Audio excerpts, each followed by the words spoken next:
really cool story tonight about a current player that has made a new kind of protective headgear for football players.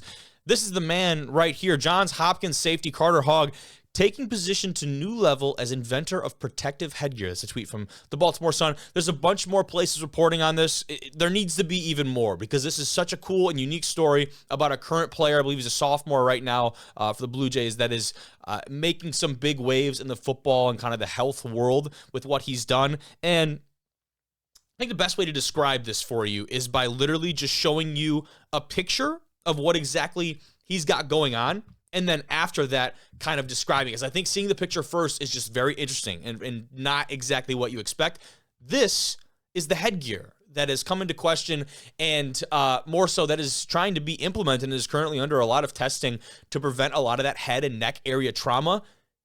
Not at all what you think, right? And when you think about preventing head and neck trauma, we always seem to think outside of the helmet and adding additional padding and other ways of cushioning these really high impact blows to this kind of area, right, of the players that are running around and making all these big hits.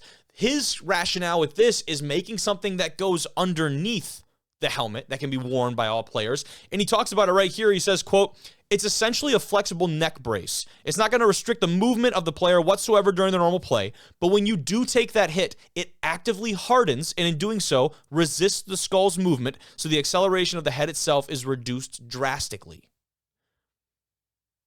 In theory, makes a lot of sense because for people who don't know, a lot of the time, not obviously every time, there's many instances and differences, but concussions happen when it's not maybe necessarily the hit itself, it's the jarring motion when the brain, my very basic Neanderthal understanding of medicine here, I don't claim to be anybody with any kind of degree, but that sloshing kind of motion of the brain, and that's when it moves back and forth and has damage to different cells and neurological activity and those kind of things. It's that movement of the brain inside of the actual skull and the head that really causes those concussions. Obviously, the hits alone are not great in themselves. But that's what he's talking about here, this thing hardening. In my head, I don't know why, my mind went immediately to like an oobleck, if you remember, like from grade school, that kind of substance, where it was like nice and like you put your hands in it and it like flows around, whatever. But as soon as you punch that shit, like brick wall, like hardens up immediately. Very maybe abstract, weird analogy, not one you probably thought you were going to hear on the podcast tonight. That's where my mind went to immediately when I saw this and I heard his description of kind of the actual inner workings of what this piece does. And, you know, reading more about it, the inspiration for him, like, yeah, he's obviously taken some hard hits in his football career, but the inspiration actually comes from his older brother, FJ, who suffered a career-ending hit as a linebacker, Washington and Lee University. It was 2022 in the conference championship game. And apparently, you know, reading here, when the game was over, FJ couldn't remember playing in the game because of head trauma that he experienced during. So he says here, it's talking about the brother here, he says he took a hit to the side of the head, just filling a gap on a normal run play. It was really difficult seeing him go through not only the immediate aftermath of that, but basically a 2-year recovery period for him just to get back to where he was before that hit. So really a major setback for his older brother here. And that's when he started researching concussions, ways to prevent them, and kind of came up with this idea. He calls it gator skin. It's a balaclava type garment meant to be worn under the helmet that was launched this last year in 2023. And I do believe I have his website here to pull up. Just want to shout the kid out. Like, this is just really cool stuff. So here is the gator skin website. You can see it here. Keep your head in the game. The ultimate brain protector for all athletes. And it's just like, it's very cool that this seems to really pick up some really good steam. And you can see here kind of on the shop section, there's a couple of different pieces here, the PPE and then the teams. And then you've got this guy. Let's see what this is all about. Click on here on the ice.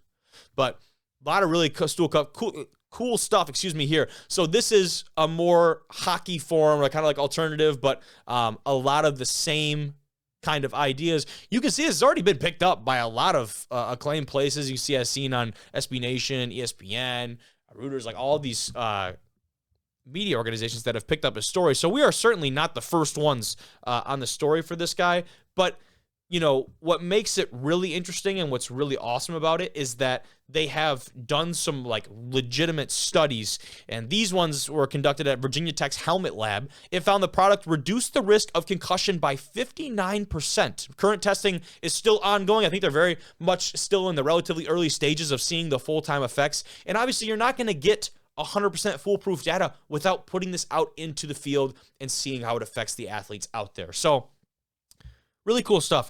59% reduced risk of concussions, at least what they've found so far at the Virginia Tech Helmet Lab. And another cool piece, like you think about other things that have been implemented, there's the one right now that's like, I'm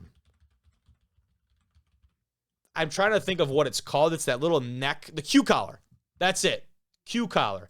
And so the idea behind, I'll pull up a picture for those of you not familiar, but the Q collar, basically the idea behind it is that it's putting pressure on your jugular and your neck. And here is a great example of the Q collar right here on Tony Pollard of the Cowboys. I will show you guys that right here. So the Q collar right here is another example of something that's come out and tried to take over that space and also just like help in general the health of some of these athletes. You see there, it comes in, it applies pressure right here on like the jugular of your neck. The rationale, my understanding, is that when it squeezes down here, it's increasing blood flow to the brain and kind of the upper head area. And so when that happens, you're kind of filling up this space and not allowing your brain to do that like sloshing around and do that, you know, jostling around. You're kind of keeping it in place by increasing the blood flow at your neck here. It's a good kid. It's a good thing this kid goes to Johns Hopkins and not some other spot. He obviously knows what he's doing. Please, nobody let me ever be in charge of some shit like this. It's awesome that we have humans that are able to put this kind of stuff together, because just the thinking and the rationale that goes into this is awesome. So I wanted to take a quick kind of point out of the show here and just lead with that, because I thought Carter and what he's doing over there is special. So shout out to Carter, shout out to Johns Hopkins, love a small school college football connection. That's kind of it, man. What else can you say about that stuff?